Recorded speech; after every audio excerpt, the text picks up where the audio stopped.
Ce zoo, il a 69 ans, il a été créé en 1952 à la suite tout simplement de la réussite des zoos parisiens. Le parc, il a ouvert en 1968. Il a été le premier parc à ouvrir avec ce concept qui est très différent des autres, puisque on a une partie qui se visite en voiture. En 68, il n'y avait pas encore eu la loi, enfin la Convention de Washington de 70 qui interdit le prélèvement des animaux en milieu naturel.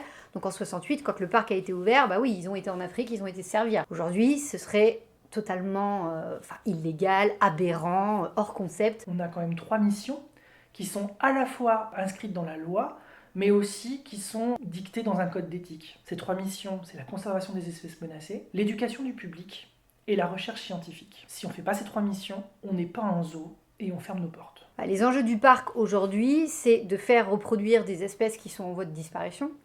Donc on fait partie de l'EASA, qui est l'Association européenne des zoos et des aquariums. On participe à ce qu'on appelle des EEP, c'est-à-dire des programmes d'élevage européens. Il y a un coordinateur européen pour cette espèce, et c'est lui qui décide qui va où et qui se reproduit avec qui. Alors ça a longtemps été un des arguments qu'on pouvait utiliser en communication notamment, en disant ils sont comme dans la nature ici. C'est pas vrai. On essaye d'offrir à l'animal un environnement adéquat.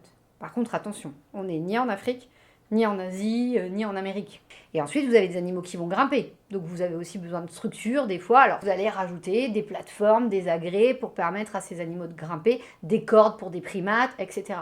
Nous, à Thoiry, on est très fiers de dire aux gens, bah oui, vous n'avez pas vu les panthères, c'est normal, elles sont dans les arbres. Nous, on a gardé quand même ce concept où les animaux sont mélangés. Nous, à Thoiry, on adore mixer les espèces, un peu comme ils seraient dans leur milieu naturel. Quand on parle du coup de recréer la nature, c'est juste reprendre des essences ou mettre en place un univers qui peut correspondre à ce bien-être et permettre aux animaux de s'exprimer comme s'ils le feraient dans le milieu naturel. On a des actions de conservation. On a ici, chez nous, à peu près 75% de nos espèces qui sont inscrites sur des listes de protection, soit parce qu'elles bénéficient directement d'un programme d'élevage.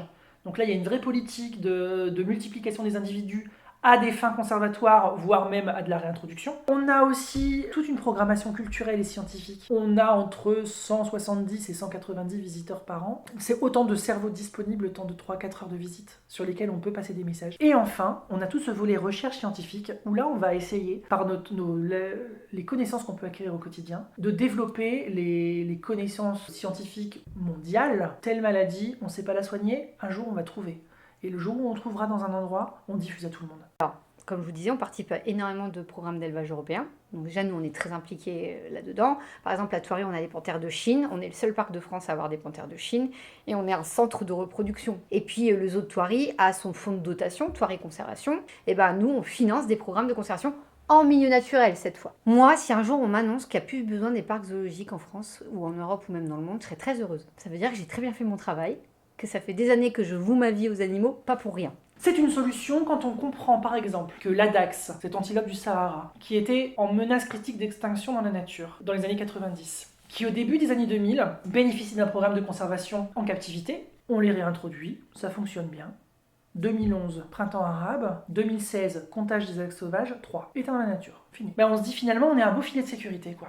Le message que je veux faire passer, c'est prendre conscience que une évolution, c'est possible, que les choses évoluent. Les autres, nos grands-parents, ceux qui avaient encore le droit à l'époque de prendre les animaux dans la nature parce que c'était encore autorisé il y a 40 ans, 45 ans, ces zoos-là sont restés en tant qu'outils et ont été pris en main par les gens qui étaient à l'époque les écolos, qui étaient à l'époque justement les avant-gardistes, et qui aujourd'hui ont ces outils dans leurs mains et essayent d'en faire quelque chose. Et moi, le message que je veux faire passer, c'est que le rôle des parcs zoologiques aujourd'hui, il est primordial. Et j'aime beaucoup dire à nos visiteurs que nous ne sommes pas propriétaires de la planète.